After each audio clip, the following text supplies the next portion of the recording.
ओम नमः सिद्धेभ्यः। ओम नमः सिद्धेभ्यः। ओम नमः सिद्धेभ्यः।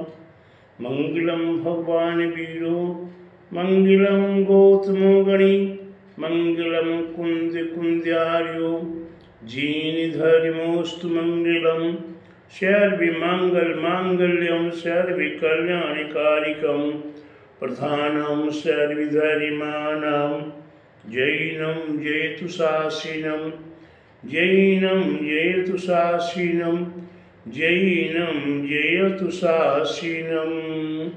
बोलो अहिंसा समय जिन धर्म की जय, बोले विश्व धर्म की जय, श्री मानव धर्म की जय, श्री महावीर भगवान की जय। द्वादशांग जीन वाणी माता की जय। 2.5 दीप में 3 कम 9 करोड़े महामुनि ऋषि राजों की जय। बोले आचार्य गुरु 108 परम तपस्वी अनुचरी परम ऋषि संत शिरोमणि पंचवर्ष के जल की त्यागी स्वतंत्र सेनानी ज्ञान वृद्धि तपो वृद्धि वयु वृद्धि वात्सल्य मूर्ति आचार्य श्री 108 नेमी सागर जी महाराज की जय। भव्यात्माओं, हम जगत संसारी प्राणी आज थोड़ा सा अपनी ओर झांक कर देखें, अपनी ओर विचार करके देखें कि हम आज इस घोर संसार के अंदर किस प्रकार से अपने जीवन को व्यतीत करना चाहिए और किस प्रकार से हम अपने जीवन को व्यतीत कर रहे हैं। आज का जीवन ना खाने का रहा है, ना पीने का रहा है, ना शुद्ध सात्विकता का रहा है, ना मेल व्यवहार का रहा है और न ही धर्म का रहा है। प्यारे बंधुओं, ना परिवार का रहा है, ना पुत्र पौत्रादि का रहा है। क्या बताऊं जो मैं अपने आप में अनुभव कर रहा हूँ। आज का जीवन ये मानव व्यक्ति क्या कहें जिसे कहते हैं धर्म कर संसार सुखी, धर्म कर निर्वाण, धर्म पंथ साधे बिना। प्यारे बंधुओं, आगे क्या? धर्म पंथ साधे बिना नर तिर्यंच समान। प्यारे बंधुओं, इस जगत संसारी प्राणी के लिए हमारे आचार्यों ने, हमारे नीतिकारों ने कहा है कि ये संसारी व्यक्ति क्या हो रहा है, कैसा हो रहा है। धर्म करने से संसार का सुख प्राप्त हुआ करता है। धर्म करने से संसार का सुख प्राप्त हुआ करता है। धर्म करने से देश राष्ट्र में आनंद हुआ करता है। धर्म करने से स्वपर का कल्याण हुआ करता है और धर्म करने वाले को जितनी गाढ़ता के साथ धर्म करेगा, यही धर्म निर्वाण को भी प्राप्त कराने में कारण बनता है। क्या?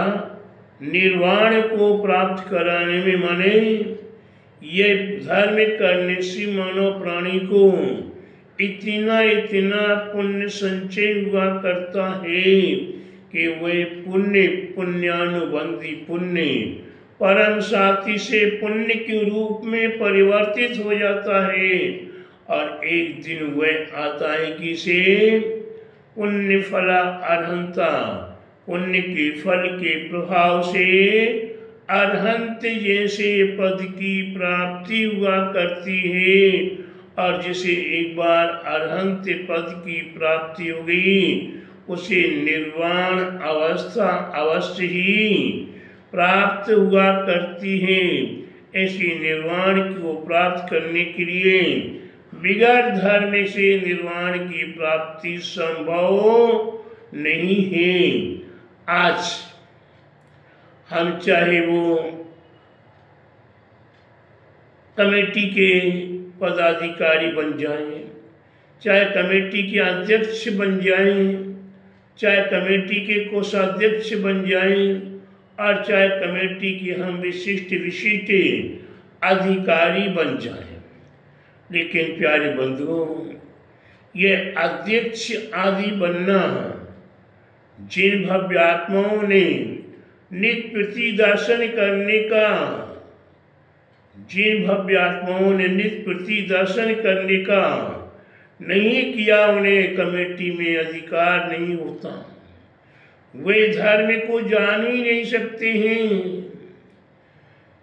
उनके लिए धर्म का कितने आवश्यक श्रावक के हुआ करते हैं, कितने अनुव्रत हुआ करते हैं, कितनी कसाएं के प्रति भेद क्या क्या हुआ करते हैं, उन्हें तत्व कितने हुआ करते हैं, पदार्थ कितने हुआ करते हैं, उन्हें इन बातों का ज्ञान ही नहीं होगा।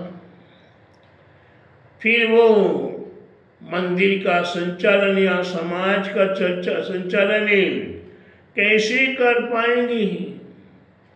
इसलिए प्रत्येक भव्यात्माओं को चाहिए कि हमें अपने जीवन में हमारे धर्म पर लगने से पहले धर्म के साथ हमारे आवश्यक हमें पता होना चाहिए, हमारे गुण हमें मालूम होना चाहिए, हमारी क्रियाएं हमें मालूम होना चाहिए, हमें पूजा पाठ की द्रव्य विधि विधान के अनुसार मालूम होना चाहिए, शास्त्री कैसे बनाना है, श्री कैसे बनाना है, ये मालूम होना चाहिए। प्यारे बंधुओं, हमें भगवान को अभिषेक के लिए कैसे विराजमान करना है, और अभिषेक के उपरांत शांति धारा के उपरांत भगवान को यथा योग्य कैसे विराजमान करना है, इस सब बातों को जानना चाहिए। प्यारे बंधुओं, हम केवल मात्र एक अधिकारी बनने को तैयार हैं। क्या हम अधिकारी बनने को तैयार हैं, लेकिन अपने अधिकार के साथ समर्पण करने की भावना नहीं। कई नीतिकारों ने कहा एक हम भगवान को तो मानते हैं, हम भगवान को तो मानते लेकिन भगवान की नहीं मानते, हम गुरु को तो मानते लेकिन गुरु की नहीं मानते। प्यारे बंधुओं, गुरु हमारे आप के लिए वितरागता की ओर ले जाने वाले हैं, भगवान अपने आप में आपको मिलाने वाले हैं। आप भगवान से चाहो कि हे भगवान हमें धन वैभव संपदा मिल जाए। आप गुरु से चाहो हे गुरुदेव हमें धन वैभव संपदा मिल जाए। तो प्यारे बंधु, ये धर्म का या गुरु का काम नहीं है, ये आपके लोभ प्रवृत्ति है। ये लोभ प्रवृत्ति अपने जीवन में लोभ पाप का बाप बखाना, यहाँ आपके हृदय में लोभ बस जाएगा, वही महापाप हो जाएगा। क्योंकि लोभ ऐसा होता है कि वह न जाने कितने कितने अच्छे बुरे कर्मों को भी करा दिया करता है। इसलिए प्रत्येक भव्यात्माओं को चाहिए कि हमें अपने जीवन में ऐसा करना है कि जो हमारे कर्मों को काटने में समर्थ हो सके, हमारे पापाचार को नष्ट करने में समर्थ हो सके। हमारे आचार्यों ने कहा है ये पंच नमस्कार मंत्र सब पापों का नाश करने वाला है और सभी मंगलों में पहला मंगल है। लेकिन प्यारे बंधुओं, ये कब है? ये कब है? आड़म ताड़म कछु न जानम सेठ वचन प्रमाणम, अन्य चोर ने इतने मास से आकाश गामनी विद्या सिद्ध कर ली और सारे पापों का प्रक्षालन करता हुआ अंत में निर्वाण को प्राप्त हो गया।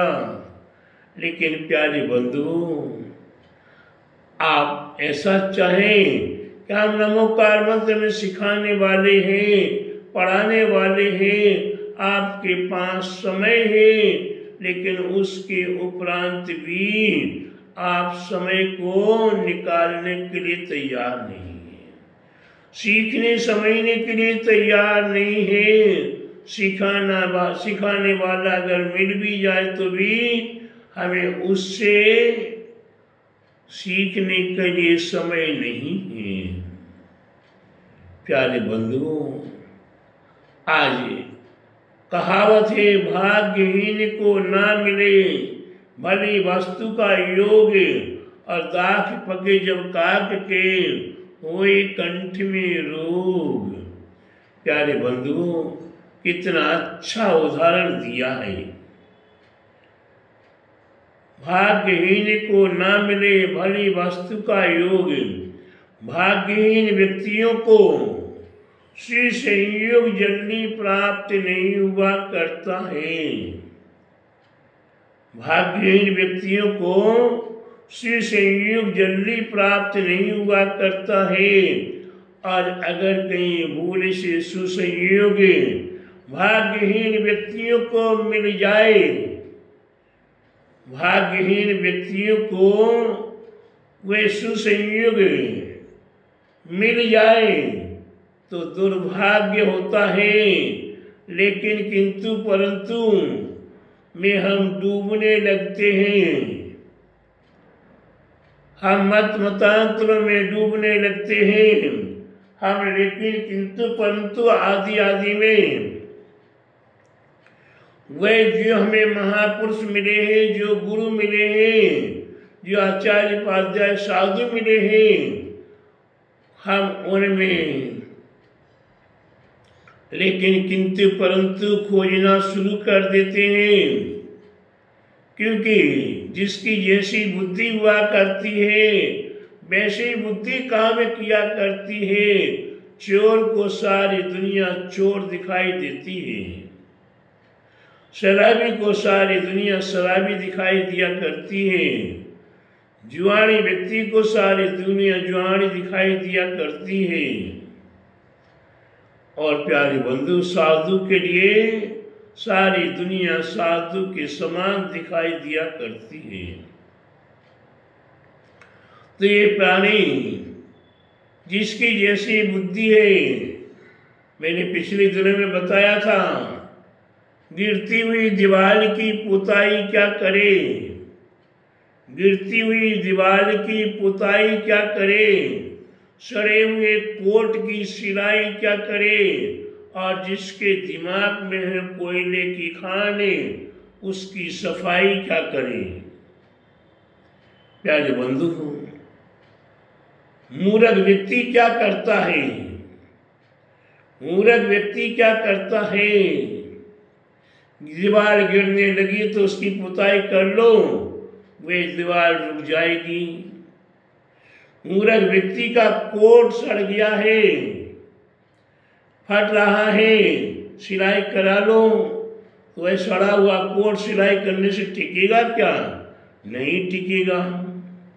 इसीलिए प्यारे बंधुओं, उसके दिमाग में कोयले की खान है, जिसके दिमाग में कोयले की खान है उसके दिमाग की सफाई क्या करे।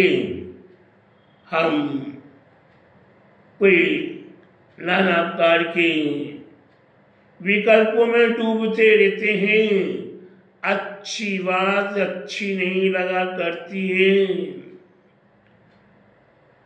प्यारे बंधु, जिसको मलेरिया का रोग हो गया है, जिसको बुखार चढ़ा हुआ है उसका मुख कड़वा हो रहा है, उसे मिश्री भी खिलाओगे तो कैसी लगेगी? कड़वी लगेगी। उसे गन्ने का रस पिलाएंगे तो भी कैसा लगेगा? कड़वा लगेगा। प्यारे बंधुओं, थोड़ा सा विचार करना है। हमें अपने दिल और दिमाग को संभालना है। दिल और दिमाग को हमें संभालने की आवश्यकता है। हम अपने आप को ऐसी दौड़ लगा रहे हैं। लक्ष्य नहीं तो रफ्तार बढ़ाने से क्या होगा? ध्यान देना मेरी बात पर। लक्ष्य नहीं तो रफ्तार बढ़ाने से क्या होगा?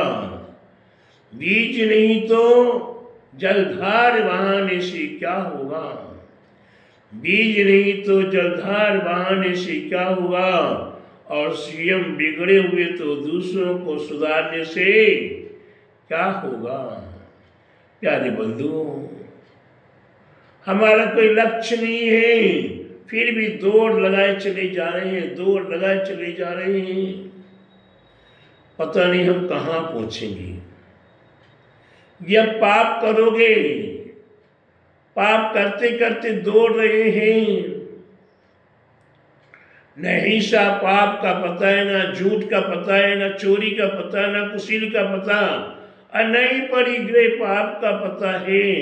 ऐसे पाप निरंतर करते रहोगे तो प्यारे बंधुओं मोक्ष मिल जाएगा, सुख मिल जाएगा, शांति मिल जाएगी। प्यारे बंधुओं, ये पाप, पांचों पाप नरक और निगोद में लेकर जाएंगे। आज कितने काम कर लो, कितने धंधा कर लो, कर्मचारी नहीं आए, दुकान जाना पड़ेगा। कर्मचारी नहीं आए, दुकान जाना पड़ेगा, ऑफिस जाना पड़ेगा।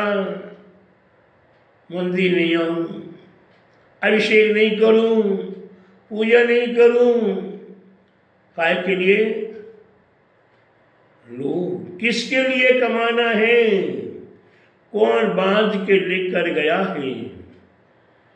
प्यारे बंधु, एक बार विचार तो कर लो। आपने 25-50 एकड़ जमीन खरीद ली, 100-200-500 एकड़ जमीन खरीद ली। आप उस जमीन को देख पाओगे रोज? आपने किलो सोना इकट्ठा कर लिया है, मनो सोना इकट्ठा कर लिया है, क्या उस सोने को रोज देख पाओगे आप? आपने लाखों करोड़ों रुपया एकत्रित कर लिया है, क्या उस पैसे को आप देख पाओगे? प्यारे बंधुओं, आज इस होड़ में हम चल रहे हैं, इस होड़ में हम दौड़ रहे हैं कि हमें ये जमीन भी लेना, ये जमीन भी लेना, ये मकान भी लेना, ये क्वार्टर भी लेना, ये दुकान भी लेना, ये फैक्ट्री भी लेना, ये सोना खरीदना है, ये गहना खरीदना है, और नोटों की गिड्डियों पर गिड्डियां एकत्रित करनी है।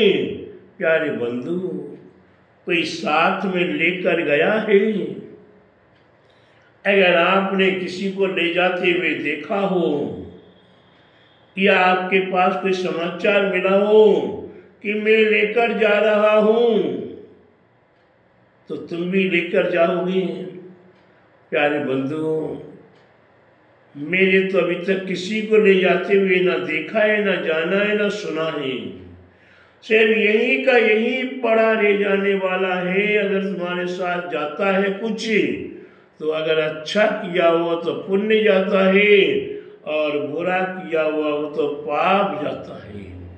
पुण्य किया हुआ है तो सुगति, सदगति, परम गति प्राप्त हो सकती है, और कहीं बुरा किया हुआ है, पाप किया हुआ है, तो पाप का फल नरक और निगोद। एक इंद्रिय आदि में डुबकी लगाते रहो, एक श्वास में 8-10 बार जन्म मर भय दुख बार, एक श्वास में 18 बार जन्म और 18 बार मरण हुआ करता है। इसलिए प्यारे बंधुओं, अपने आप को विचार करो कि हमें एक श्वास में 18 बार जन्म प्राप्त करना है, एक श्वास में ही 18 बार मरण करना है। ऐसे जन्म मरण से बचना है तो प्यारे बंधु, एक बार अपने आप पर विचार कर लोगे तो आपका जीवन अवश्य ही संभल जाएगा। अपने जीवन को संभालने के लिए अपने आप का विचार कर लीजिए, अपने दिमाग को कोयले की खान मत बनाइए और अपने जीवन को सार्थक कीजिए। ये अन्यथा ये घोर पाप का जगत संसार है। सारी दुनिया पाप में ही डूबी हुई है। माँ बाप भी पाप में डूबे थे, दादा दादी भी पाप में डूबे थे और हमारे पुत्र पोत्रादि भी पाप में डूब रहे हैं। सारी दुनिया अगल बगल में जितने दिखाई दे रहे हैं वे सभी पाप में डूब रहे हैं। पांचों पाप करते करते वह पापाचार में लिप्त हो गए। ऐसे पापाचार से अपने आप को बचाइए और जिन धर्म के प्रति अपनी श्रद्धा, आस्था, भक्ति और समर्पण हम अपने देवसाल गुरु की भक्ति सेवा करें, अपने जीवन को सार्थक करें। बोले महावीर भगवान की जय, बोले दादसांग जीन वाणी माता की जय। बोले आचार्य गुरुवर 108 परम तपस्वी वरचरी परम तेसी संत शिरोमणि 5 वर्ष के जल के त्यागी स्वतंत्रता सेनानी ज्ञान वृद्धि तपो वृद्धि वयो वृद्धि वात्सल्य मूर्ति आचार्य श्री 108 नेमी सागर जी महाराज की जय।